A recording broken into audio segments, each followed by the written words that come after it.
में सर्वसाधारण की बोलचाल की भाषा थी। ये ऐसा भी सुना जाता है कि पहले कोई व्यक्ति लकड़ियों के भार को सिर पर रखकर लकड़ी बेचने के लिए बाजार जा रहा था। मार्ग में उसे राजा मिला और उसने पूछा, अरे भार परेशान कर रहा है। उस लकड़हारे ने बातचीत के प्रसंग में राजा से कहा, भार परेशान नहीं कर रहा है जितना बाधित शब्द परेशान कर रहा है।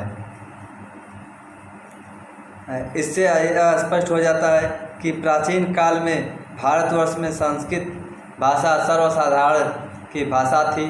रामायण में जब भगवान राम के सेवक हनुमान सोने की बनी अंगूठी लेकर सीता को देना चाहते हैं, तब उन्होंने विचार किया था,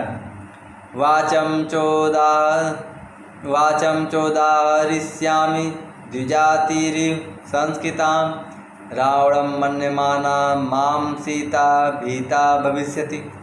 कि मैं ब्राह्मण के समान संस्कृत वाणी बोलूँगा, सीता मुझे रावण समझते हुए डर जाएगी।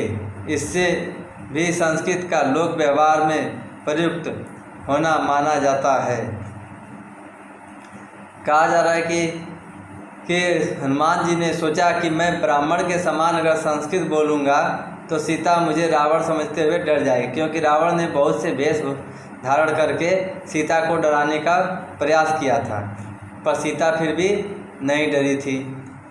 तो उन्होंने सोचा कि अगर रावण की तरह संस्कृत बोलूँगा तो कहीं सीता डर जाएंगे, इसलिए मुझे कुछ अलग तरह का बोलना पड़ेगा। इस तरह से हनुमान जी ने विचार किया था। संस्कृत के बिना एकता और अखंडता का पाठ व्यर्थ ही प्रतीत होता है।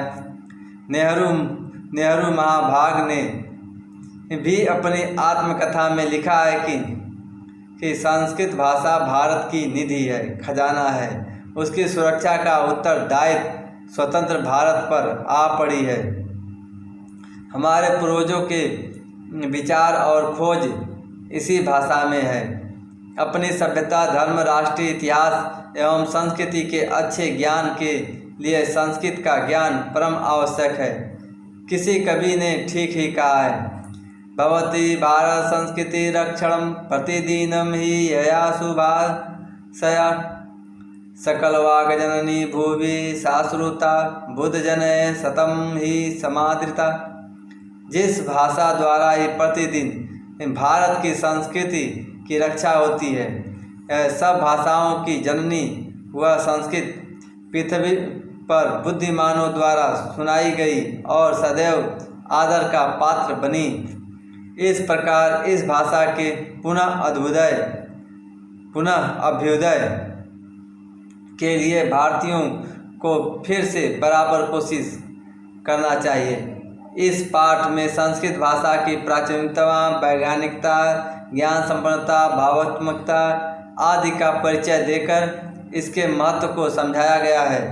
संस्कृत की जो यह भाषा है, वैज्ञानिकता, इसकी प्राचीनता को, वैज्ञानिकता को और ज्ञान संपन्नता को, भावात्मकता को आदि का परिचय देकर इसके महत्व को बताया गया है, समझाया गया है कि हम संस्कृत भाषा के प्रचार प्रसार के लिए विश्व बंधुत्व, राष्ट्रीय एकता, दया, परोपकार, करुणा, स्नेह, सत्य, अहिंसा, शांति आदि भावना का संचार करके और विश्व शांति की स्थापना कर सकते हैं। देखिए, संस्कृत भाषा या गौरव जो पाठ है, इसका ये सारांश था। आज संस्कृत भाषा या गौरव पाठ को पढ़ने के दो फायदे हैं। पहले तो आपका 7 नंबर का इसमें से गद्य आता है, इसमें से उपयुक्त शीर्षक बताने होते हैं, इस पाठ का शीर्षक बताना होता है और इसमें से प्रश्न उत्तर होते हैं, पूछा जाता है। रेखांकित पदों का अर्थ पूछा जाता है। ऐसा 7 नंबर का पूछा जाता है। ये पहली फायदा तो यह है। दूसरी फायदा यह है कि अगर संस्कृत भाषा या गौरवम या संस्कृत भाषा पर आपको निबंध लिखने के लिए भी आ गया, तो आप अगर इसे पढ़े रहेंगे तो आसानी से निबंध भी लिख सकते हैं। आपका निबंध 10 नंबर का आता है। इसमें से अगर 10 लाइन लिख दिए तो आपको 10 नंबर मिल जाएंगे। तो संस्कृत भाषा या गौरवम पाठ पढ़ने के यही फायदे हैं। चलिए तो पढ़ते हम लोग संस्कृत भाषा या गौरवम पाठ का प्रारंभ किया जाता है।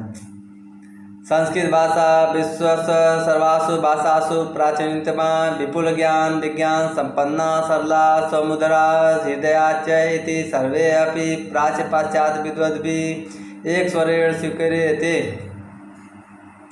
का संस्कृत भाषा विश्व के सभी भाषाओं में प्राचीन, संस्कृत भाषा विश्व के सभी भाषाओं में प्राचीन, विपुल माने विशाल भंडार वाला, अगर विशाल ज्ञान भंडार ज्ञान विज्ञान से संपन्न का विशाल भंडार, जिसके ज्ञान विज्ञान के विशाल भंडार है, इस तरह से संपन्न, सरल, मधुर और हृदय को अच्छी लगने वाली ही भाषा है।